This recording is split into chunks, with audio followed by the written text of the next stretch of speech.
Next, discrete value occurring at a fixed interval of time as shown in the graph is called as. Answer is Poisson's distribution. Poisson distribution. Poisson's distribution is a discrete probability distribution chart that expresses the probability of given number of events. क्या express कर रहा है? Probability of given number of events occurring in a fixed interval of time with a known constant mean. मतलब इसका mean हमें पता है, ठीक है. अगर हमें नंबर ऑफ इवेंट्स और कितने टाइम में अगर कर रहे हैं तो हम उसका मीन निकाल सकते हैं, ठीक है. And the last value is independent of time since the last event. मतलब इस इवेंट के बाद ये वाली वैल्यू जो है वो इंडिपेंडेंट होती है. स्टेटमेंट को इजी तरीके से समझते हैं. पॉइजन्स डिस्ट्रीब्यूशन में हमारे पास डिस्क्रीट बोला गया है इसको, ठीक है. मतलब इसमें इवेंट्स जो वो काउंटेबल होंगे, 0, 1, 2, 3 ये नंबर ऑफ इवेंट्स आ जाते हैं. प्रोबेबिलिटी को एक फिक्स नंबर ऑफ इवेंट्स में शो कर रहा है in the fix interval of time. मतलब एग्जांपल के तौर पे लें तो हमें एक आवर के अंदर कितने पेशेंट्स आए, ठीक है, वो एक वैल्यू होगी कि इतने इवेंट एक फिक्स अमाउंट ऑफ टाइम के अंदर हो रहे हैं with a constant mean rate lambda जो है that is the mean rate, वो कांस्टेंट रहता है इसमें, ठीक है. मतलब number of events per unit time पर फिक्स टाइम वो कांस्टेंट है. मतलब इतने इवेंट होने ही होने. यानी कि अगर एग्जांपल के तौर पे लें कि एवरेज 5 पेशेंट आपको पता है कि 1 घंटे में आ ही रहे हैं, ठीक है. And occurs independently of the time since the last event. मतलब अगला इवेंट कब होगा ये पिछले इवेंट पर डिपेंड नहीं करता. अगर एक पेशेंट अभी आया है तो इसका मतलब अगला पेशेंट लेट आए जल्दी आए इसका कोई रूल नहीं है. तो अगला जो इवेंट है वो इंडिपेंडेंट है ऑफ द पिछला event. Next, which of the following is a quantitative method of classification. Quantitative method of classification हमारे पास है IUTN. IUTN full form is index of orthodontic treatment needs that was made to assess orthodontic treatment need from anatomical and aesthetic perspective, ठीक है. It consists of functional and dental health component that is DSC. IUTN के हमारे अंदर आता है DSC and aesthetic component that is AC. DSC that is dental health component is categorized into 5 grades based upon the 5 occlusal traits. Dental health component में हमारे पास आते हैं missing teeth, overjet, overbite, crossbite, contact point, displacement, ठीक है. AC जो है that is aesthetic component, उसके अंदर 10 स्केल्स आते हैं जिसमें एंगल्स आता है, कैट्स प्रीमोलर आता है, Ackers classification for analysing occlusal relationships of maxillary and mandibular teeth and thereby determining the mal occlusion. Right, ये question basically revision based question है, मतलब आपको ये याद करना ही पड़ेगा. क्वांटिटेटिव मेथड्स पहले डिस्कस कर लेते हैं क्योंकि वो कम है. PAR index, IUTN index by Shaw, Maslach and Frankel index, Mall alignment index by Van Kurt and Pennell, ठीक है. पार, IUTN, Maslach and Frankel, Mall alignment index by Van Kurt and Pennell, ठीक है. नेक्स्ट आता है qualitative, मतलब जिसमें quality matter करती है. Angle's classification, modifications of Angle, Simon's classification, Bennett, skeletal classification, Ackerman Proffit classification, WHO FDA classification, aetiological classification, incisor classification, canine classification.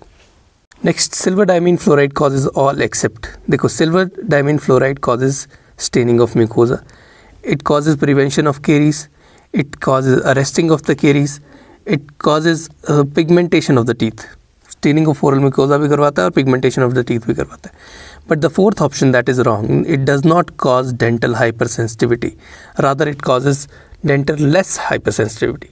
और we can say it causes hyposensitivity, मतलब दांतों को जो sensitivity है उससे आराम देता है.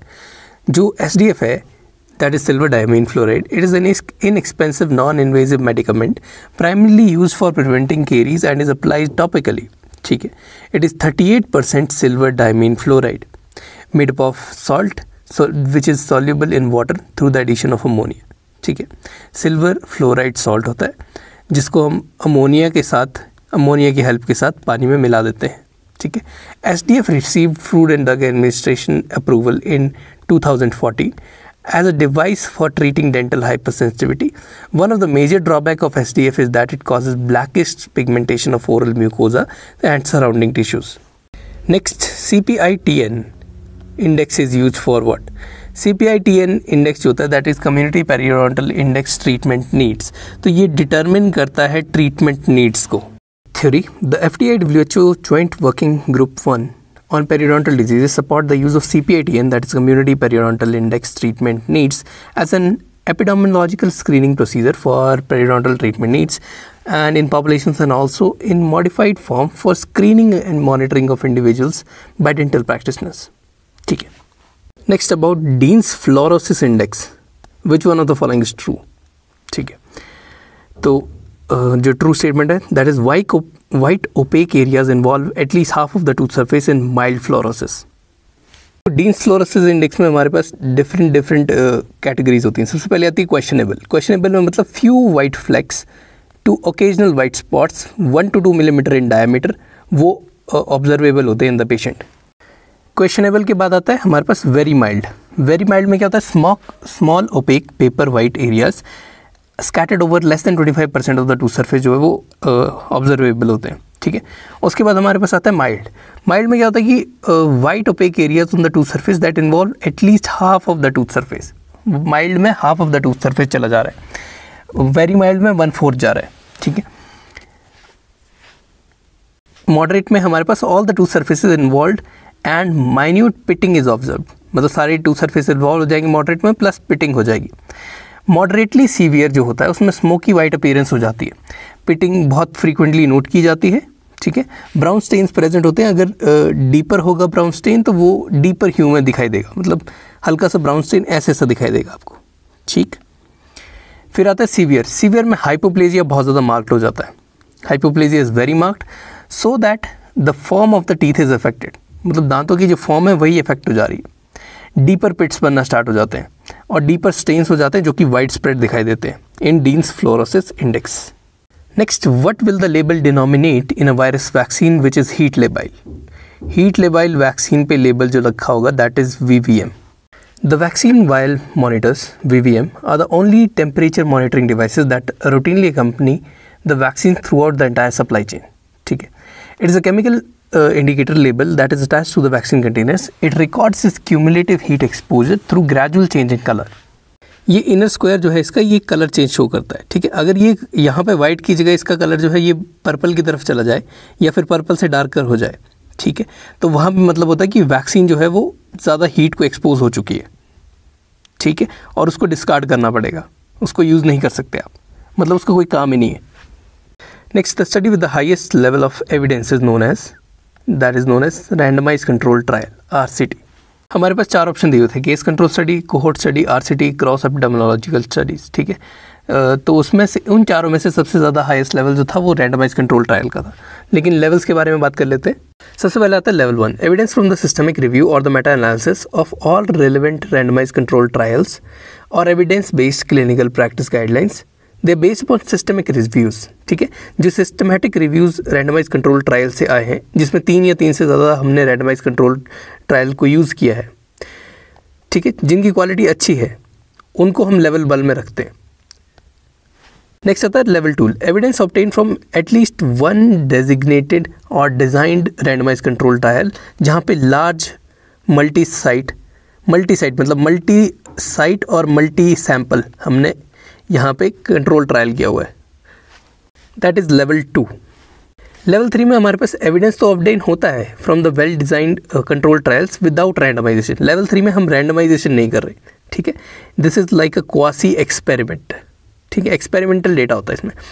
लेवल 4 में क्या होता है, evidence from well design case control या फिर कोहोर्ट स्टडीज़ या फिर वेल डिज़ाइंड जो हमारे पास स्टडीज़ होती हैं, केस कंट्रोल स्टडीज़ होती हैं, उनको लेवल 4 में रखा जाता है. लेवल 5 में हमारे पास evidence from systemic reviews of descriptive and qualitative studies, जैसे कि मेटा एनालिसिस जो है वो लेवल 5 में आता है. लेवल 6 में हमारे पास evidence from single descriptive qualitative study, मतलब हमने एक ही क्वालिटेटिव स्टडी करी और उसके एविडेंस के बेस पे हमने रिजल्ट दे दिया, दैट इज़ लेवल 6. लेवल 7 में हमारे पास evidence from the opinion of authorities and और the reports of expert committee. Level 7 में हम ओपिनियन ले रहे हैं, बायस ले रहे हैं अथॉरिटीज़ का. ठीक है. और एक्सपर्ट ओपिनियन ले रहे हैं. सो ये सबसे कम लेवल पे आता है, that is level 7. Next, 200 gram of toothpaste of 1000 part per million fluoride will contain how many fluoride. तो इसका आंसर है 200 milligram of free fluoride. If math को अगर हम समझे तो amount in parts per million, ठीक है, that is equal to weight of component divided by weight of sample, ठीक है, weight of component divided by weight of sample into parts per million की बात कर रहे हैं तो मिलियन आ जाएगा 10⁻⁶। अब अमाउंट हमारा पार्ट्स पर मिलियन में कितना है, 1000 पार्ट्स पर मिलियन है। हमें वेट ऑफ कंपाउंड निकालना है, ठीक है, वेट ऑफ सैंपल हमारे पास दिया है 200 ग्राम, ठीक है, मल्टीप्लाई कर देंगे हम 10⁻⁶ जो कि है पार्ट्स पर मिलियन का 10⁻⁶ अपना जो है, तो WC will be equal to 1000 into 200, ठीक है, डिवाइडेड बाई 10⁻⁶। अब ये ग्राम में चला हुआ है पूरा, ठीक है, this is gram, so this will be equal to 0.2 grams, right. अब ग्राम को अगर मिली में ग्राम करना है तो मिली में हमारे पास क्या होता है कि 1 मिलीग्राम, हम 1 ग्राम में कितने होते हैं मिलीग्राम, 1000 मिलीग्राम का 1 ग्राम होता है, ठीक। तो अगर हम 0.2 ग्राम को कर रहे हैं मिलीग्राम में तो into 1000 this will lead to 200 milligrams, ठीक। Next, which bias is caused due to different rates of admission to the hospital? Answer is Berksonian bias.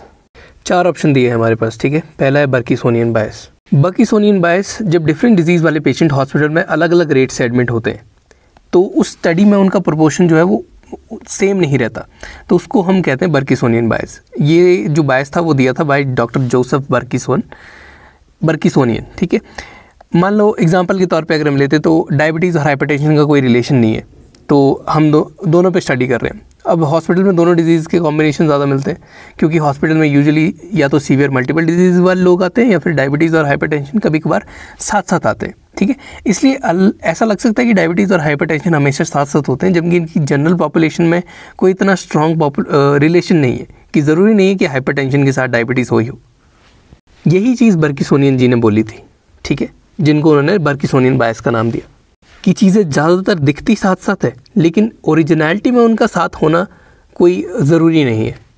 Next is selection bias. Selection bias occurs when the population selected for study is not a representative for the general population, which leads to inaccurate or skewed results, मतलब change result दिखा जा सकता है। Example के तौर पे ले अगर हम स्मोकिंग और लंग कैंसर को हमने रिलेट करना है, बट हमने जो सैंपल कलेक्ट किया है वो सारा फिटनेस क्लब के मेंबर से करा है, जो लोग रेगुलर रनिंग करते हैं, अपनी सेहत का ख्याल रखते हैं। तो वो जो पॉपुलेशन है, जो लोग अपनी सेहत का ख्याल रख रहे हैं, वो पॉपुलेशन नहीं है जो हमें दिखाएगा कि ये स्मोकिंग वाले पेशेंट हैं। मतलब आप उस पॉपुलेशन को सिलेक्ट ही नहीं कर रहे हो जिसके अंदर आपकी डिजीज़ या फिर सैंपल वाला आपके सैंपल से रिलेटेड जो है, ठीक है। कोई फिटनेस मेंबर के अंदर ज़्यादातर लोग स्मोकर नहीं होते, ठीक है, तो वहाँ पे हमारे पास बायस बन जाता है, that is known as selection bias. मतलब हमने सिलेक्ट ही गलत लोग किए हैं अपने सैंपल के लिए। थर्ड बात आती है मेमोरी बायस के बारे में। It occurs when the participants are asked to remember past events, मतलब हम पार्टिसिपेंट को बोल रहे हैं कि past event, past exposure, past history को रिमेंबर करना है, लेकिन वो अपनी हिस्ट्री को पूरी तरह से रिकॉल नहीं कर पा रहे ढंग से। मान लो हमने किसी को पूछ लिया कि तुम परसों क्या खा के आए थे, तो वो ढंग से नहीं बता पाएगा, या फिर बचपन में क्या खाते थे तो वो भी नहीं बता पाएगा। मतलब कुछ लोग ओवर एस्टिमेट कर देते हैं, कुछ लोग अंडर एस्टिमेट कर देते हैं, और कुछ तो पूरा तरीके से फॉरगेट कर जाएंगे कि उन्होंने क्या किया था उसमें। वो आता है हमारे पास मेमोरी बायस, मतलब बंदे की मेमोरी के ऊपर ही हम डिपेंडेंट है और वो उसमें कोई ना कोई गलत आंसर दे सकता है। चौथा ऑप्शन जो है हमारे पास, that is interviewer bias. Interviewer bias occur करता है जब इंटरव्यूअर उसको स्टडी हाइपोथेसिस या फिर केसेस का पहले से पता है और वो अनकॉन्शियसली वही क्वेश्चन पूछ रहा है जो कि रिस्पॉन्स को इन्फ्लुएंस कर रहे हैं।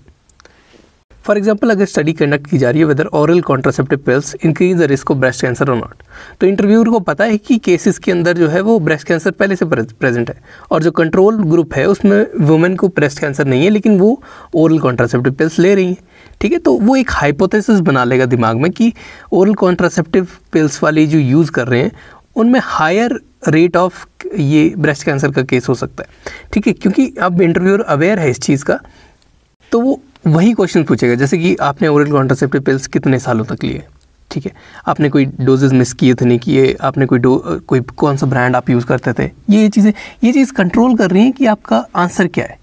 क्योंकि आप एक लय में एक क्वेश्चन पूछ रहे, एक अपना बायस बना के क्वेश्चन पूछ रहे, that is known as interviewer bias. एक और एग्जाम्पल से इसको समझते हैं, जैसे कि डेंगू का पेशेंट है, ठीक है, तो पेशेंट आ गया हमारे पास केस और कंट्रोल आ गया जो लोग उसके घर के लोग हैं जिनको डेंगू नहीं हुआ है, ठीक है।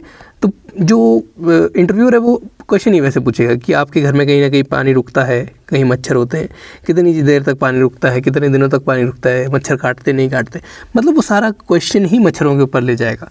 मतलब ये चीज़ एक इंटरव्यूअर के बायस के ऊपर आ जा रही है, मतलब इंटरव्यूअर अपने आंसर्स को अपने क्वेश्चन से गाइड कर रहा है। This basically means that interviewer knows the hypothesis and knows what are the cases and are guiding the answers that are resulting in bias. Next, sharp and metallic waste is discarded in, तो answer है हमारे पास blue या white container के अंदर हम sharp और जो metallic waste है उसको डिस्कार्ड करते हैं। बायोमेडिकल वेस्ट डिस्पोजल जो है वो बहुत इंपॉर्टेंट फैक्टर रहता है हमारे हॉस्पिटल्स के अंदर।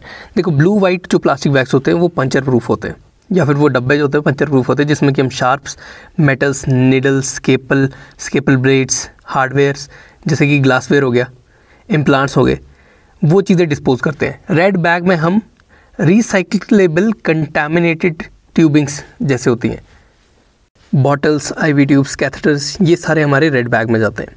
ठीक है। येलो बैग के अंदर ह्यूमन एनिमल एनाटॉमिकल वेस्ट जाता है। Yellow bag means anatomical waste या फिर सॉइल्ड प्रोडक्ट्स जिनमें खून वगैरह लग गया है, जिसमें कोई भी फोमाइट फ्रॉम द पेशेंट लग चुका है, वो हम येलो बैग में डालते हैं। एक्सपायर्ड मेडिसिन भी हम येलो बैग में डालते हैं। ठीक है। ब्लैक बैग आते हैं उसके बाद। ब्लैक का तो हमें पता ही है कि ब्लैक में हम जनरल वेस्ट डालते हैं। ठीक है, जो कि नॉन इन्फेक्टेड होगा बट रिसाइक्लेबल हो सकता है।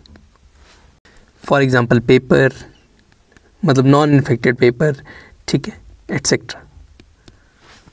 Next, PRISMA is use for systematic reviews. ठीक है, प्रिज्मा का जो फुल फॉर्म है that is preferred reporting items for systematic reviews and meta analysis. क्या चीज़? Preferred reporting items for systematic reviews and meta analysis. It is a checklist that is use for the quality assessment of systematic reviews and meta analysis.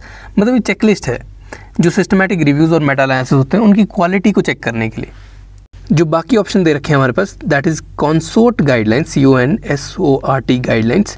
It is use for randomize control trials and STROBES guidelines are use for cross sectional studies and cohort studies. ठीक है।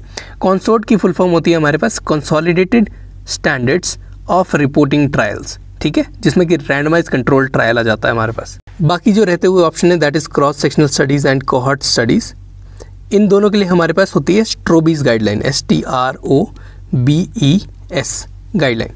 STROBES guideline की full form होती है strengthening the reporting of observational studies in epidemiology. क्या होती है? Strengthening of reporting of observational studies in epidemiology. Strengthening of reporting of observational studies in epidemiology. STROBES guideline कहाँ use हो रही है? ये हमारे पास क्रॉस स्टडीज़ में हो रही है और कोहॉर्ट स्टडीज़ में हो रही है, क्रॉस सेक्शनल स्टडीज़ में एंड कोहॉर्ट स्टडीज़ में। नेक्स्ट क्वेश्चन है which of the following is not true for forest plot. तो पहले तो फॉरेस्ट प्लॉट क्या होता है? Forest plot is a graphical representation used in many meta analysis to show the results of multiple studies on the same topic side by side. ठीक है, मतलब multiple studies जो हुई हैं एक ही टॉपिक पे, उन सभी के रिजल्ट्स को साइड बाय साइड जो हम कंपेयर करते हैं उसको हम कहते हैं forest plot.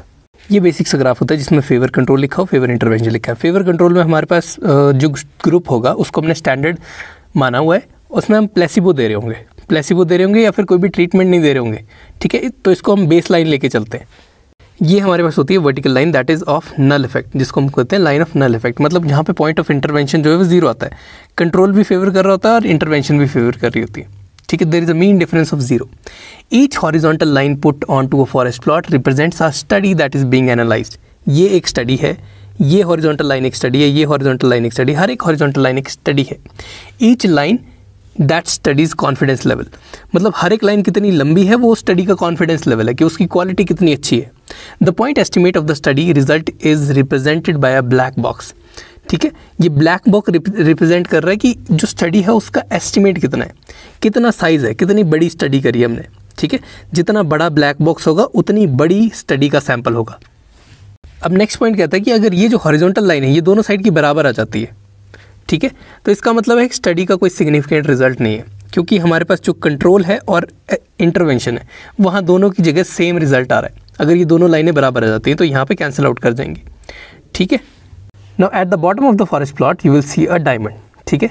Centre of the diamond it represents the combined pool effect of all the studies together. जितनी भी स्टडीज है उनका combined pool effect centre of the diamond जो है वो रिप्रेजेंट करता है। Width of the diamond is equal to the pooled 95% confidence interval of all the studies.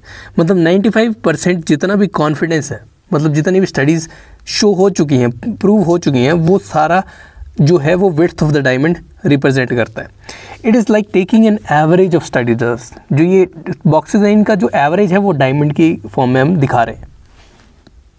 अब अगर ये डायमंड जो है ये नल लाइन को टच नहीं करता है, इस वाली नल लाइन को टच नहीं करता है, तो then it is called as statistically significant, क्योंकि नल लाइन और डायमंड की लाइन के बीच में हमारे पास डिफरेंस आ गया है, ठीक है। और अगर ये डायमंड टच कर जाता है नल लाइन को, तो दैट जो रिजल्ट आएगा इस स्टडी का that will be statistically insignificant. अब जो ऊपर स्टेटमेंट में हमारे पास जो ऑप्शन गलत है, तो उसने कहा कि इंडिविजुअल स्टडी को हम डायमंड से रिप्रेजेंट करते हैं, लेकिन इंडिविजुअल स्टडी को हम रिप्रेजेंट करते हैं बाय अ स्क्वायर। जितना बड़ा स्क्वायर उतनी बड़ी स्टडी।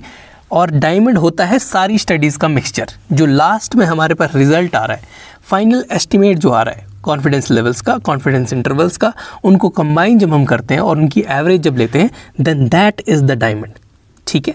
तो करेक्ट स्टेटमेंट हमें बनानी है कि diamond is the final estimate और इंडिविजुअल स्टडीज़ हमारे पास स्क्वायर में शो होंगी। Next, the meta analysis most commonly represented by. तो मेटा एनालिसिस सबसे ज़्यादा कॉमनली हम करते हैं by forest plot. Let's go with the theory. A forest plot is also known as a blobbogram. It is a graphical representation of the individual results of each study included in meta-analysis. Together with the combined meta-analysis result, the plot also allows the readers to see the heterogeneity among the results of the studies. मतलब different studies के बीच में क्या क्या samples हमारे same हैं, क्या क्या differences हैं, उनको देखने में ये प्लॉट जो है वो हेल्प करता है। The forest plot provides a quick visual representation of overall effect estimates and the studies heterogeneity and is therefore considered as the best powerful tool in meta analysis. ठीक है, बात होगी फॉरेस्ट प्लॉट की। अगली बात आती है प्रिज्मा के बारे में, PRISMA. Prisma is preferred reporting items for systematic reviews and meta-analysis. It is a checklist. Prisma एक checklist है used for quality assessment. ठीक है, quality assessment किसकी करेंगे हम? Systematic reviews और meta-analysis की। अगला ऑप्शन है हमारे पास consort standards, CONSORT standards. ठीक है, consort standards, that is consolidated standards of reporting trials guidelines, they are used for quality assessment of trial studies. ठीक है, ट्रायल स्टडीज़ का एग्जांपल आ गया हमारे पास रैंडमाइज कंट्रोल्ड ट्रायल स्टडीज़। ठीक है, next, which of these is a major component of dental calculus? तो आंसर है हमारे पास hydroxyapatite is the major component of dental calculus. Theory: the main four crystal forms of dental calculus are hydroxyapatite, magnesium whitlockite, octacalcium phosphate and brucite. ठीक है, सबसे ज़्यादा होता है 58% हाइड्रोक्सीएपेटाइट, फिर आता है मैग्नीशियम विटलोकाइट, दैट इज़ 21%, 58 के बाद 21% मैग्नीशियम विटलोकाइट, फिर ऑक्टा कैल्शियम फॉस्फेट आता है 12%, octacalcium phosphate is 12%, then last में we have brushite that is 9%, brushite is 9%. Next, the contraindication of gingival curettage are all except. तो answer is prior to flap surgery. ठीक है, यहाँ पे Contra indicated नहीं होता. Prior to flap surgery हम जो जिंजाइवल क्यूरेटाज है वो कर सकते हैं. सी द पेरियोडोंटल लीजन्स जिनमें 5 से 7 मिलीमीटर की पॉकेट होती है, they are treated by open curettage और पेरियोडोंटल फ्लैप प्रोसीजर्स. ठीक है, curettage is not indicated in the areas of thin और इनएडिक्वेट अटैच्ड जिंजाइवा. ऐसे एरिया जहाँ पे थिन या फिर इनएडिक्वेट अटैच्ड जिंजाइवा है वहाँ पे क्यूरेटाज नहीं करनी होती, because there is a risk of recession, there is a risk of tearing और परपोरेशन. अब अटैच जिंजाइवा है नहीं तो अनस्टेबल फ्लैप लाइक टिश्यू बन जाएगा, वहाँ पे हीलिंग कॉम्प्रोमाइज़ हो सकती है और पेन और इन्फ्लेमेशन इंक्रीज़ कर जाती है. नेक्स्ट ऑप्शन जहाँ क्यूरेटाज नहीं करनी होती वो है हमारे पास फर्केशन इन्वॉल्वमेंट. देखो फर्केशन इन्वॉल्वमेंट में दिक्कत ही आती है, एक्सेस का प्रॉब्लम रहता है. फर्केशन का एरिया जो होता है नैरो होता है, कॉम्प्लेक्स होता है, तो वहाँ प्रॉपर रीच नहीं हो पाती, जिससे कि incomplete removal of disease tissue हो जाता है.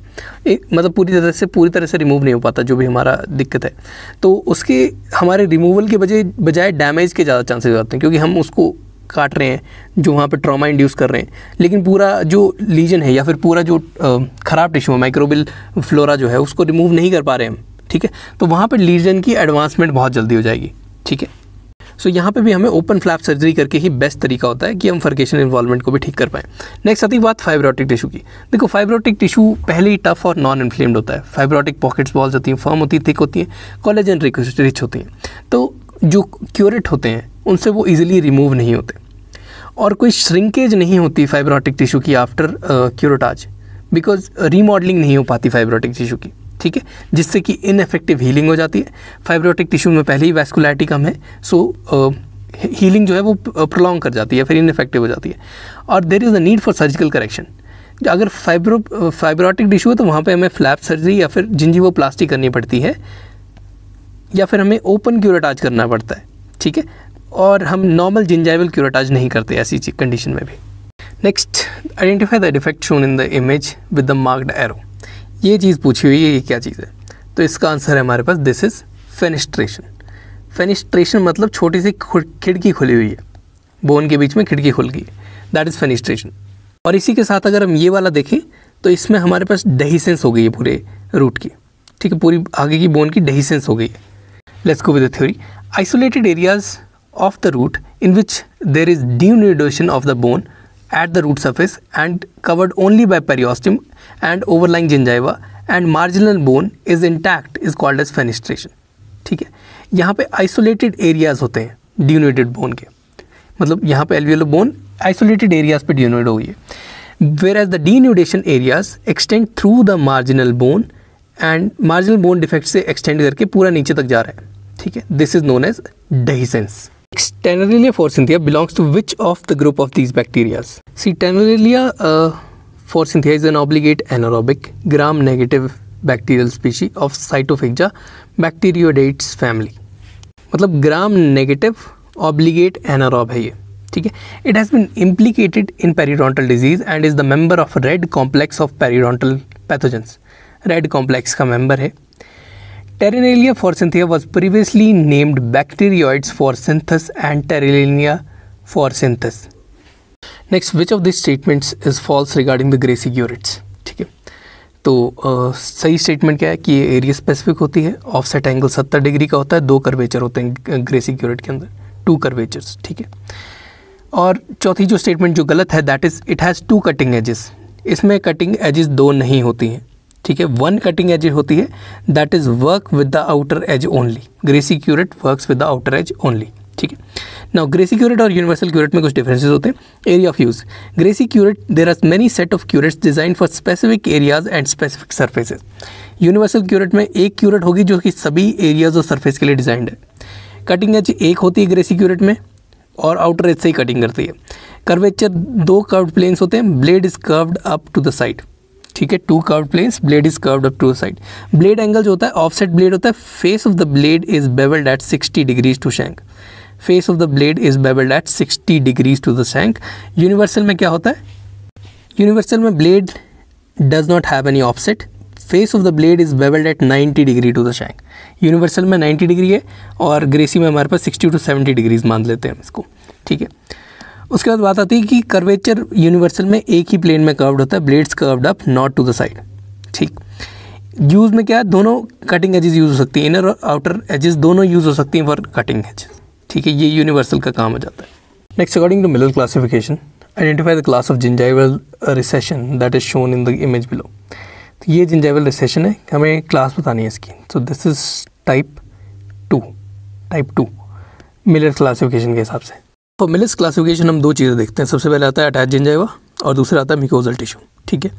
फर्स्ट, अगर marginal tissue recession does not extend to the mucogingival junction and there is no loss of bone और soft tissue in the interdental area, the recession can be narrow और wide, it is termed as class 1, ठीक है। अगर हमारे interdental bone area तक नहीं जा रहा है, सॉफ्ट टिश्यू का कोई रिसेशन वहाँ पे नहीं हो रहा है, बोन का कोई लॉस नहीं है, ठीक है, और हल्की सी रिसेशन है, तो we consider it as under class 1, ठीक है। क्लास 2 में रिसेशन एक्सटेंड्स टू और बियॉन्ड म्यूकोजिंजाइवल जंक्शन, ठीक है। म्यूकोजिंजाइवल जंक्शन जो है उससे बियॉन्ड जो है, सीजे से बियॉन्ड ये हमारी रिसेशन जा रही है, या फिर हम कह सकते हैं MGJ, म्यूकोजिंजाइवल जंक्शन से बियॉन्ड जा रही है। यहाँ पे भी कोई भी सॉफ्ट टिश्यू या फिर बोन का लॉस नहीं होता इन द इंटरडेंटल एरिया, और इसमें नैरो और वाइड हमारे पास दोनों तरह की रिसेशन देखी जाती है। क्लास 3 में क्या होता है, रिसेशन एक्सटेंड्स टू और beyond mucogingival junction, there is bone loss and soft tissue loss interdentally, और there is malpositioning of the tooth. Malpositioning of the tooth है या फिर बोन लॉस है इंटरडेंटली, ठीक है, और सॉफ्ट टिश्यू का लॉस भी इंटरडेंटली हो चुका है। That is class 3। जो हमारे पास यहाँ पे था दैट इज़ टाइप 2, मतलब यहाँ पे इंटरडेंटल पैपिला इंटैक्ट था, यहाँ बोन लॉस तो हम देख नहीं पाएंगे बगैर एक्सरे के, लेकिन जो सॉफ्ट टिश्यू है इंटरडेंटली वो प्रेजेंट है। So we will go with type 2 here. अब टाइप 4 जो हमारे पास आता है उसमें रिसेशन एक्सटेंड करती है टू और beyond mucogingival junction, severe bone and soft tissue loss होता है इंटरडेंटली, और सीवियर टूथ माल पोजिशनिंग हो सकती है इसमें। Which of these describe the magnetostrictive motion? Magnetostrictive motion जो होता है दैट इज एलिप्टिकल मोशन, ठीक है, एलिप्टिकल मोशन को ही मैग्नेटोस्ट्रिक्टिव मोशन बोलते हैं। Explanation says ultrasonic scalers are of 2 types, piezoelectric plus magnetostrictive. Piezoelectric जो टिप्स होती हैं they move in a linear pattern, ठीक है, piezoelectric in a linear pattern giving the tip 2 active surfaces, right and left जब जाएगी तो 2 active surfaces हो जाएंगे। Magnetostrictive technology causes the tip to move in an elliptical or an orbital stroke pattern, which allows the tip to make 4 hard working or active working surfaces. जब ellipse में move करेगा तो हमारे पास 4 active surface आ जाते हैं इसके ऊपर। जो हमारे पास ये मैग्नेटोस्ट्रिक्टिव टेक्नोलॉजी है, magnetostrictive will have 4 active surfaces and the motion is elliptical. Next, acticite is what? Acticite पहला पेरिडोंटल ड्रग डिलीवरी सिस्टम था जो यूएस में डेवलप किया गया था, ठीक है, मतलब tetracycline containing first periodontal drug delivery system that was developed in US, जो इथाइलिन या फिर विनाइल एसिडेट के कोपॉलीमर फाइबर के अंदर टेट्रासाइक्लिन को डाला गया था, ठीक है। हर एक 9 इंच के फाइबर के अंदर, हर एक 9 इंच के स्ट्रैप के अंदर 12.7 मिलीग्राम हमारे पास टेट्रासाइक्लिन को डाला गया था। Alright, this was Actisite. It shows sustained release of tetracycline for 10 days at a concentration exceeding 1300 microgram per ml, well beyond the required concentration जो कि होती है 32 से 64 microgram per ml in the periodontal pockets, ठीक है। ये मतलब कि 1300 माइक्रोग्राम डिलीवर करने की ताकत रख रहा था 10 दिन के लिए, लेकिन हमारे को रिक्वायर्ड जो होती है वो 32 to 64 ही रिक्वायर्ड होती है microgram per ml periodontal pocket के अंदर। Next, tetracycline is present in which LDD system, मतलब कौन से लोकल ड्रग डिलीवरी सिस्टम के अंदर टेट्रासाइक्लिन प्रेजेंट होता है, तो आंसर अभी हमने डिस्कस किया, that is Actisite. Alright, these are some of the local drug delivery systems. LDDS Actisite पर ही आती है। एक्टिसाइट में आता है इथाइलिन या विलाइन acetate copolymer fibre containing 12.7 milligram per 9 inches, ठीक है, 12.9 मिलीग्राम ऑफ टेट्रासाइक्लिन पर 9 इंचेस, ठीक है। अगली आती है Atridox. Atridox only system accepted by American Dental Association. Atridox is 10% doxycycline gel, ठीक है। एरेस्टिन, ARESTIN, ये FDA approved sustained release form of minocycline है, माइक्रोस्फीयर्स, मीनोसाइक्लिन माइक्रोस्फीयर्स, जिसमें 2% मीनोसाइक्लिन होती है। Arestin, ARESTIN, minocycline. PerioChip, PerioChip is a small chip that is 4x5x0.35 mm, ठीक है, 4 mm x 5 mm cross 0.35 mm, 0.35 mm इसकी width आ जाती है। Composed of biodegradable hydrolysed gelatinous matrix cross linked with glutaraldehyde containing glycerin and water, ठीक है। क्या क्या चीज़ें हैं इसके अंदर? बायोडिग्रेडेबल हाइड्रोलाइज्ड जेलेटिनस मैट्रिक्स जिसमें कि ग्लूटाल्डिहाइड, ग्लिसरीन, वाटर पड़ा हुआ है, और इसके अंदर 2.5 मिलीग्राम हमने डाली है chlorhexidine. This is known as PerioChip. Next question is sub-antimicrobial dose of doxycycline is how much? So 20 milligram twice daily, BD daily, ठीक है। 20 मिलीग्राम BD जो है वो डॉक्सीसाइक्लिन की सब एंटीमाइक्रोबियल डोज है। And this is also known as Periostat. Periostat is FDA approved adjunctive treatment of periodontitis. It is doxycycline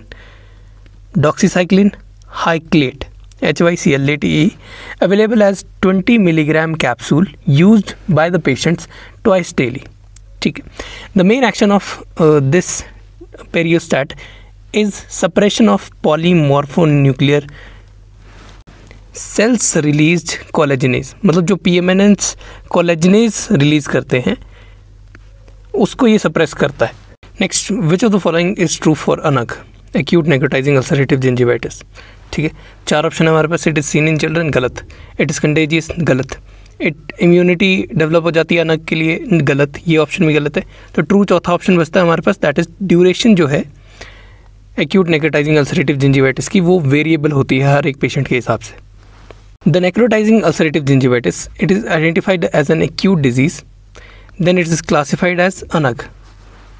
Some characteristics of ANAG, the disease often becomes less severe on its own, मतलब खुद ही ये कम less severe हो जाता है even without treatment. Treatment के बिना भी ये थोड़ा सा अपना जो प्रकोप उसको बढ़ाएगा, फिर लोड स्टेज पे आ जाएगा ANAG. Because of this it might enter a milder sub-acute phase. ठीक है, it can show periods of improvement that is known as remission and then period of reoccurrence, मतलब पहले बंदा ठीक होगा थोड़ा सा, फिर दोबारा से रिकवर कर जाएगा। दैट इज, अगर ठीक हो रहा है तो उसको कहते हैं रिमिशन, और अगर दोबारा से रिटर्न कर जा रही है बीमारी तो उसको कहते हैं recurrence. The duration of the disease varies depending upon the person's immune status. ANUG it rarely affects children, बच्चों में रेयरली इन्फेक्शन होता है और कंटेजियस नहीं है, एक आदमी से दूसरे आदमी तक ईजिली नहीं स्प्रेड हो जाता। Many factors play a role in forming ANUG. Okay, सबसे पहले poor oral hygiene, specific bacteria जैसे कि फ्यूजोबैक्टीरिया एंड स्पाइरोकीट्स जैसे ट्रिपोनेमा हो गया, low immunity, high stress, lack of sleep, smoking, poor nutrition, जहाँ पे विटामिन सी और विटामिन बी कम्प्लेक्स कम है तो वहाँ पे भी अनग होने के चांसेस ज़्यादा हो जाते हैं। ठीक है, और इम्यूनो कॉम्प्रोमाइज स्टेट्स जैसे HIV या एड्स हो गया तब भी अनग या अनप होने के चांसेस ज़्यादा हो जाते हैं। Next, which of these clinical features are not seen in acute necrotizing ulcerative gingivitis और acute necrotizing ulcerative periodontitis। 7 features are given, जिसमें से जो नहीं देखे जाते उसके बारे में पहले बात कर लेते हैं। Pocket is not seen, it is not commonly present in children, मतलब पॉकेट गया, it is not commonly present in children, दूसरा ये चला गया। एंड इट इज़ कंटेजियस, ये 3 ऑप्शन जो है कंटेजियस नहीं होता, ये अनप कंटेजियस नहीं होते। सो ये 3 ऑप्शन हमारे रूल आउट हो गए। बाकी ऑप्शन जो बचे, it causes recession, it causes tooth mobility, it causes bone loss, it causes tooth loss.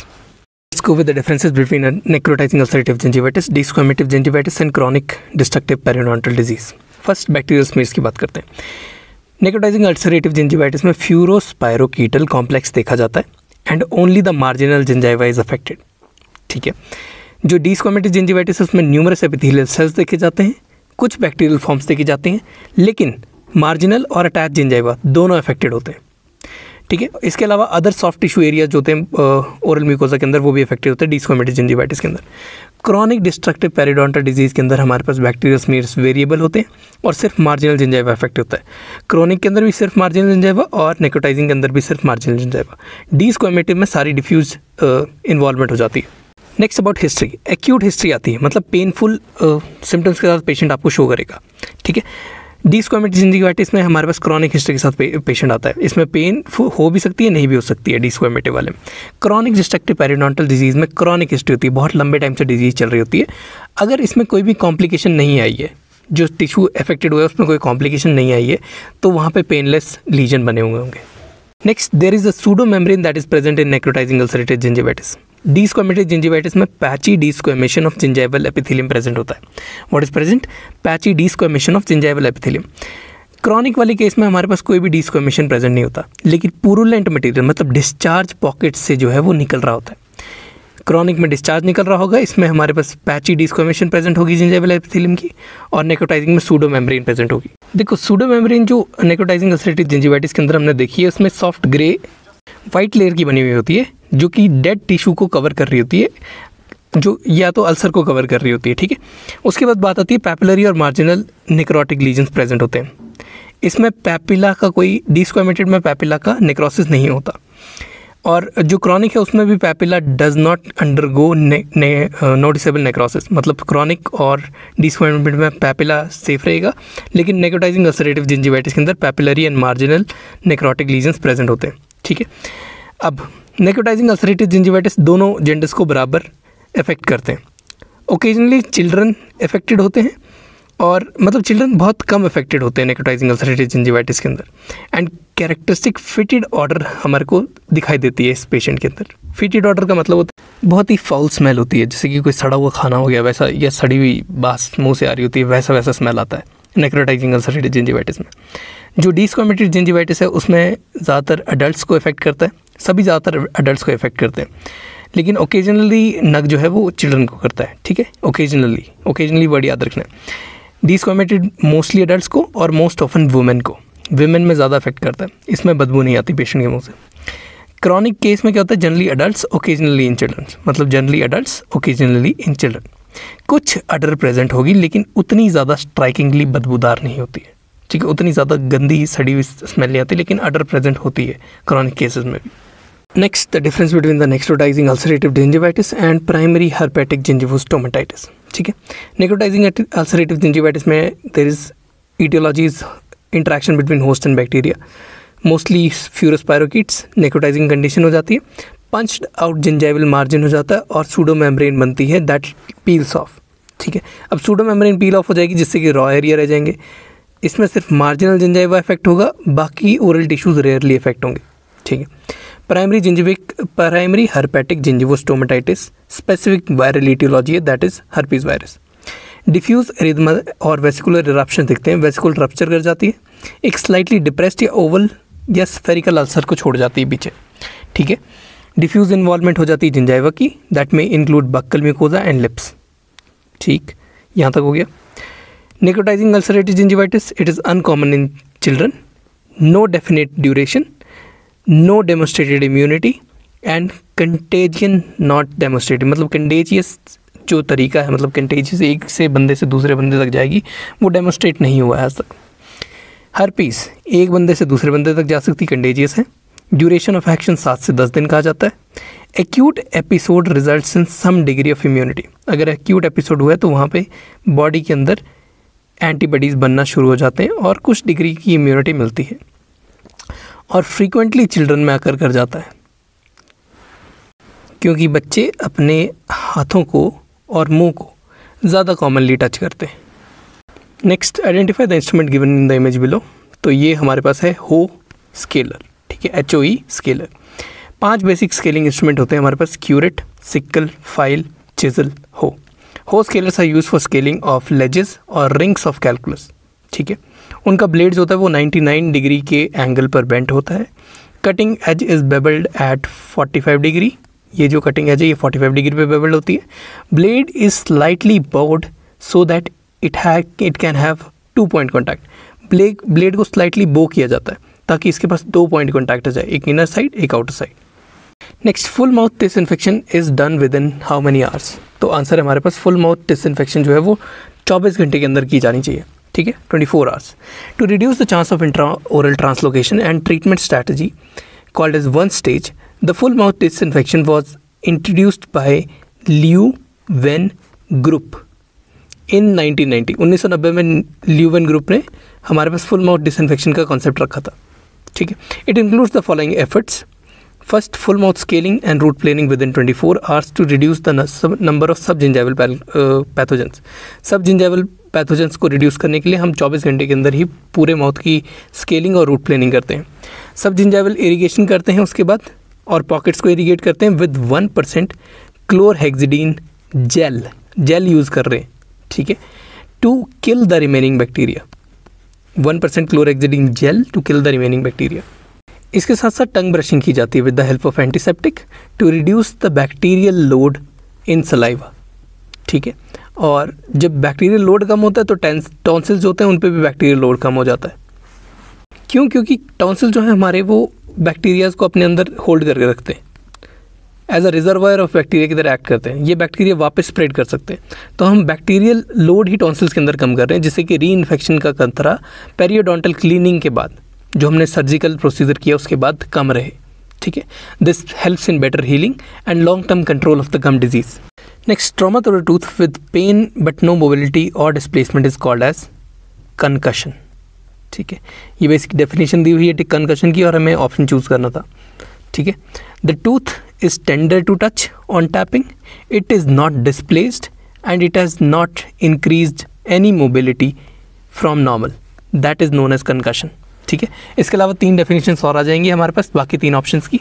पहली आती है subluxation. Subluxation, the tooth is tender to touch और tapping and has increase mobility, मतलब टेंडर है प्लस मोबिलिटी भी है इसके अंदर। It has not been displaced, bleeding from the gingival crevice जो है वो सबलक्सेशन में दिखाई देती है। Bleeding from gingival crevice is present in subluxation. Then we have extrusion. Extrusion में द टूथ अपीयर्स इलोंगेटेड, क्योंकि वो अपने सॉकेट से बाहर आ गया। ठीक है, एक्सेसिवली मोबाइल हो जाएगा टूथ और इसमें पेन हो सकती है पेशेंट को। Last is luxation. Luxation means the tooth is displaced usually palatally और lingually, this is known as luxation, मतलब उठ गया है दांत, या तो पैलेटली चला गया या फिर लिंगुअली आ गया या फिर लेबियली आ गया। इट विल इमोबाइल, मतलब इमोबाइल हो जाएगा बिल्कुल दांत। And percussion is usually highly metallic, या फिर एंकाइलोटिक साउंड जो है वो लक्सेशन के अंदर आती है। Fracture of the alveolar process will be present in maximum number of cases of luxation. Alveolar process, अगर ऐसी वाली साउंड आ रही है, एंकाइलोटिक साउंड आ रही है, तो हमारे पास fracture of the alveolar process is present in many cases. अगला सवाल है कि इकदा स्कोर बताओ इस वाली इमेज में कितनी, इन दांतों का कितना आएगा। ठीक है, तो हमारे पास एक्सटेंसिव डिस्टिंक्ट केरीज है, डेंटिन तक जा चुकी है, मतलब इतनी डीप है, वाइड भी इतनी है कि हाफ ऑफ द टूथ से ज़्यादा ये इन्वॉल्व कर रही है, हाफ ऑफ द टूथ से ज़्यादा ये केरीज जो है वो इन्वॉल्व कर रही है दांत को। ठीक है, लीजन की डेथ जो है वो 100% रीच कर रही हो सकती है, इन डेंटिन में लगभग 1/3 तक कर रही है। सो दिस इज इकदा स्कोर 6। इकदा स्कोरिंग जो होती है international caries detection and assessment system, ठीक है, वो 0 से 6 तक जाती है, 0 1 2 3 4 5 6। ठीक है, 0 पे क्या होता है हमारे पास कि साउंड टू सरफेस है, दिखाई दे रहे हैं यहाँ पे साउंड टू सरफेस है, कोई केरीज चेंज नहीं है। आफ्टर ड्राइंग फॉर 5 सेकेंड हमें ये देखना है। ठीक है, हाइपोप्लेजिया हो सकता है, हल्का वियर हो सकता है, इरोजन हो सकता है और अदर नॉन केरियस फिनोमेना हो सकता है, दैट इज स्कोर 0। ठीक है, स्कोर 1 क्या होता है कि फर्स्ट विजुअल चेंजेस दिखाई देते हैं एनामल में, only after drying, seen only after drying, और colour change thin limited to the pit and fissure area only. ठीक है, हिस्टोलॉजिकल डेप्थ में अगर हम देखते हैं तो लीजन इन डेप्थ, मतलब पिट एंड फिशर वाले रीजन में हमारे पास 90% आउटर इनेमल ख़त्म हो चुका होता है और सिर्फ 10% ही आउटर इनेमल बचा होता है। ये हिस्टोलॉजिकल डेप्थ में आ जाते हैं। अगर स्टेज 2 की बात करते हैं तो distinct visual changes will be there, जैसे स्टेनिंग जैसे विजुअल चेंजेस दिखेंगे। सीन व्हेन वेट, वाइट और coloured, wider than the fissure और फोसा। ठीक है, ये जो कलर चेंजेस होंगे ये डिस्टिंक्ट होंगे और ये वाइडर दैन द फोसा दिखाई देंगे। लीजन डेप्थ पिट और फिशर वाले एरिया में लगभग 50% होती है इनर इनेमल में और 50% होती है into the outer dentin, that is 1/3 into the dentin. Score number 3 में हमारे पास क्या होता है कि लोकलाइज्ड इनेमल ब्रेकडाउन होने से स्टार्ट हो जाता है, कोई विजिबल डेंटिन नहीं होती या कोई अंडरलाइंग शेडोइंग नहीं होती, and the discontinuity of the enamel face. ठीक है, और वाइडनिंग ऑफ द फिशर हो जाती है, widening of the fissures will be seen. Lesion की डेप्थ पिट और फिशर वाले एरिया में लगभग बहुत ज़्यादा कम हो जाती है और 77% डेंटिन से कवर्ड होता है, मतलब इनेमल गया पूरा और डेंटिन भी लगभग 77% ही है। स्टेज 4 में अंडरलाइंग डार्क शेडो हो जाती है फ्रॉम द डेंटिन विद और without localized enamel breakdown. Underlying dark shadow of from the dentin with और without localized enamel breakdown. Lesion में पिट और फिशर की जो डेप्थ होती है वहाँ पे 88% इनटू द डेंटिन लीजन चला गया होता है। ठीक है, फिर बात आती है स्कोर नंबर 5 की। इसमें डिस्टिंक्ट कैविटी होती है with visible dentin, frank cavitation involving less than half of the tooth surface. ठीक, डिस्टिंक्ट कैविटी दिख रही है इसमें, इसमें सिर्फ शैडो थी, इसमें डिस्टिंक्ट कैविटी दिखाई दे रही है। Lesion depth in pit and fissure with 100% in dentin, इसमें 100% पक्का होता है कि डेंटिन तक हमारा जो है वो केरीज चली गई है। ठीक है, लीजन चला गया। स्कोर नंबर 6 में एक्सटेंसिव डिस्टिंक्ट कैविटी होती है with in the dentin, cavity is deep, wide and involving more than half of the tooth, cavity more than half of the tooth को इन्वॉल्व कर रही होती है। Lesion depth in pit and fissure is 100% reaching till 1/3 of the dentin. ये 100% होता है कि जो लोअर 1/3 ऑफ द डेंटिन है वहाँ तक हमारे पास लीजन जो है वो पहुँच चुका है इन स्कोर नंबर 6। ठीक है, एक बार शक्ल देख लो इनकी, इसमें कोई दिक्कत नहीं है। ड्राइंग पे इसकी थोड़ी बहुत चीज़ें दिखाई देंगी, लेकिन ड्राइंग के बगैर नहीं दिखाई देंगी। इसमें ड्राइंग के बाद दिखाई दे रही हैं और लिमिटेड कलर चेंज दिखाई दे रहा है। इसमें कलर चेंज बगैर ड्राई किए हुए दिखाई दे रहा है। इसमें पिट एंड फिशर जो है वो वाइड हो गए हैं। ठीक है, शैडोइंग होगी है डेंटिन की और डिसकंटिन्यूटी हो गई है इनामल के फेस की। इसमें कंटिन्यूस शैडो दिखाई देगी below the surface of dentin without enamel breakdown, score number 4 में। 5 में हमारे पास डिस्टिंक्ट कैविटी विजिबल हो जाएगी। 6 में हमारे पास एक्सटेंसिव कैविटी विजिबल हो जाएगी। Next, all of the following are the effects that are observed by the use of calcium hydroxide in pulpotomy except. देखो पहले तो पल्पोटोमी क्या होता है उसे समझते हैं। देखो पल्पोटोमी में हमारे पास अगर जो इन्फेक्टेड पल्प होता है, जैसे कि मान लो कि इन्फेक्टेड हमारे पास जो कोरोनल पल्प है वो इन्फेक्टेड था, सिर्फ उसी को हम रिमूव करेंगे और रेडिकुलर पल्प को हमने छोड़ दिया है, उसको हम प्रिजर्व करके रख रहे हैं। That is known as pulpotomy. मतलब हाफ सेवर कर रहे हैं, मतलब हाफ सेवर कर रहे हैं, दैट इज़ ओटोमी। एक्टोमी अगर हम कर रहे हैं तो मतलब एक्सीजन, फुल एक्सीजन। एक्टोमी, पल्पेक्टोमी मतलब पूरा पल्प निकाल देंगे। अब कौन कौन से इफेक्ट ऑब्जर्व होते हैं पल्पोटोमी के अंदर वो हम बात करते हैं। सबसे पहले आती है एंटी माइक्रोबियल इफेक्ट होता है। अल्कलाइन पीएच होती है कैल्शियम हाइड्रोक्साइड की। कोएगुलेटिव नेक्रोसिस करवा देता है। It causes coagulative necrosis of pulp, जो कि जिसके कॉन्टैक्ट में ये आएगा वहाँ पे कोएगुलेटिव नेक्रोसिस करवा देगा। अब जो ऑप्शन यहाँ पे गलत है, it says calcium hydroxide causes tissue dissolving, वो ऑप्शन हमारे पास गलत है यहाँ पे। Let's go with the theory. Properties of calcium hydroxide for pulpotomy. First, antimicrobial activity of calcium hydroxide is attributed to ionic dissociation into calcium and hydroxyl ion.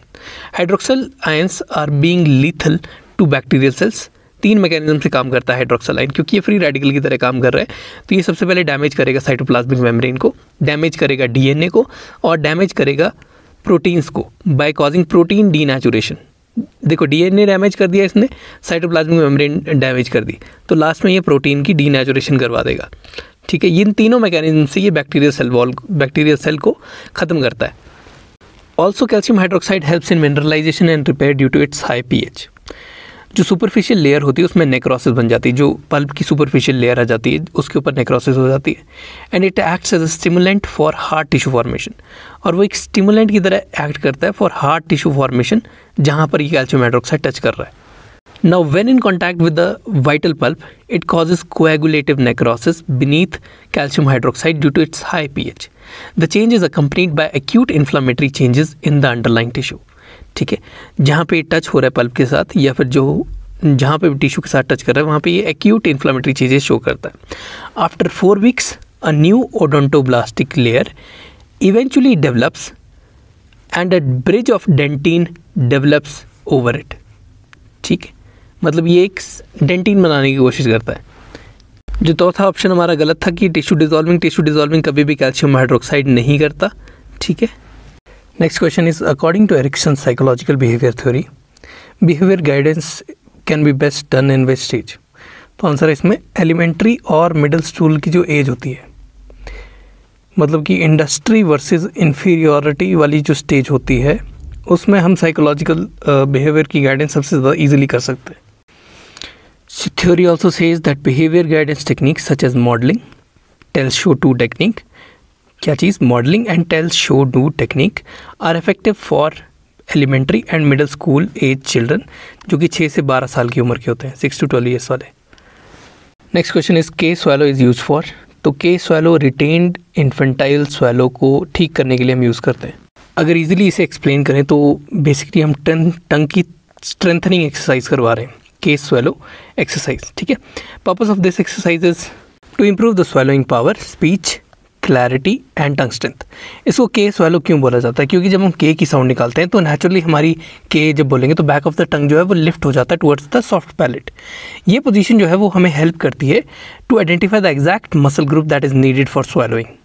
ठीक है, जब हम के बोल रहे हैं के, तो जो हमारा मसल उठ रहा है वो एग्जैक्ट मसल होता है जो हमें स्वैलोइंग के लिए चाहिए होता है। अब एक्सरसाइज करते कैसे, इसको स्टेप बाय स्टेप समझते हैं। सबसे पहले के को जोर से बोलने की कोशिश करो। जब के बोल रहे हो तो आपका बैक ऑफ द टंग जो है वो उठ रहा है और टच कर रहा है रूफ ऑफ द माउथ को पीछे। Now keep the back of the tongue in K position. ठीक, while holding the position swallow your saliva. K बोला मतलब कि अब ये जो जगह है यहाँ पे, इसी जगह पे अपने सलाइवा को अंदर स्वैलो करने की कोशिश करनी है, ठीक है, और दोबारा यही चीज़ रिपीट करनी है 3-4 बार। अब यहाँ रेंज ऑफ मोशन हो रहा है। सबसे पहले जो टिप ऑफ द टंग है वो रूफ ऑफ द माउथ को टच कर रही है जब हम स्वैलो कर रहे हैं। जब हम स्वैलो ब्लैक कर रहे हैं तो सबसे पहले फॉरवर्ड मोबिलिटी आ रही है टंग की, फिर टंग बैकवर्ड जा रही है। करके देखो एक बार कि फिर ऐसे, तो ऐसे मतलब हम जब थूक को घुटेंगे अंदर बार बार तो हमारी जो टंग है वो इस पोजीशन को, ये जो मसल्स हैं ये ट्रेन हो जाते हैं स्वैलो करने के लिए, ठीक है। इसके साथ साथ हमें lateral side to side movement भी करवानी होती है टंग की, एक कॉर्नर ऑफ द माउथ से दूसरे कॉर्नर ऑफ द माउथ तक, ताकि जो पीछे के मसल्स हैं वो ट्रेन होते जाएं, ताकि स्पीच में ज़्यादा दिक्कत ना आए, स्पीच ईजिली ट्रेनेबल हो जाए, ठीक है। हम जो रिपीटिशन है उसको डिपेंड करते हैं अपॉन एज, वीकनेस, स्पीच और स्वेलिंग नीड्स, ठीक है। जितनी वीकनेस और जितनी स्वेलिंग की नीड है उतने हिसाब से हम दिन में उतनी बार स्वेलिंग प्रैक्टिस करवाते हैं, और ज़्यादातर ये चीज़ शीशे के सामने करवाने की कोशिश करते हैं ताकि पेशेंट जो है वो देख के सीख सके। और फाइनली हमारा जो इन्फेंटाइल स्वैलो है वो कम होकर मैच्योर स्वैलो की तरफ डेवलप कर सके। Next question is 4% glutaraldehyde for pulpotomy is applied for how much time. तो आंसर है हमारे पास 4 मिनट के लिए हम ग्लूटाल्डिहाइड को अप्लाई करके रखते हैं फॉर पल्पोटोमी। देखो जब भी हम पल्पोटोमी कर रहे हैं तो हम जो भी एजेंट यूज़ कर रहे हैं उसका टाइम, कंसंट्रेशन, पीएच, ये 3 पैरामीटर्स बहुत ही ज़्यादा ज़रूरी होते हैं देखना। अब ग्लूटाल्डिहाइड के लिए जो बेस्ट क्लिनिकल रिजल्ट्स हैं they can be obtain with the use of 2% solution of ग्लूटाल्डिहाइड for application time of 5 minutes. ये बेस्ट क्लिनिकल रिजल्ट शो करता है। बट ग्रेटर सक्सेस मतलब बेस्ट से एक नीचे जो है वो जो ज़्यादातर चीज़ यूज़ हो पाती है वो उसमें हम क्या करते हैं 4% ग्लूटाल्डिहाइड यूज़ करते हैं, ठीक है, और उसको 4 मिनट के लिए अप्लाई करते हैं, या फिर अगर हम 8% यूज़ कर रहे हैं तो उसको 2 मिनट के लिए अप्लाई करते हैं, ठीक है। लेकिन ये जितनी कंसंट्रेशन इंक्रीज़ कर दी जाती है उतना ज़्यादा हमारे पास टिश्यू डैमेज ज़्यादा होता रहता है। देखो कंसंट्रेशन के साथ एक चीज़ होती है, सबसे पहले अगर हायर कंसंट्रेशन है तो टिश्यू फिक्सेशन ज़्यादा होती है, ठीक है, tissue becomes more brittle, over hard हो सकता है या फिर चौकी हो सकता है।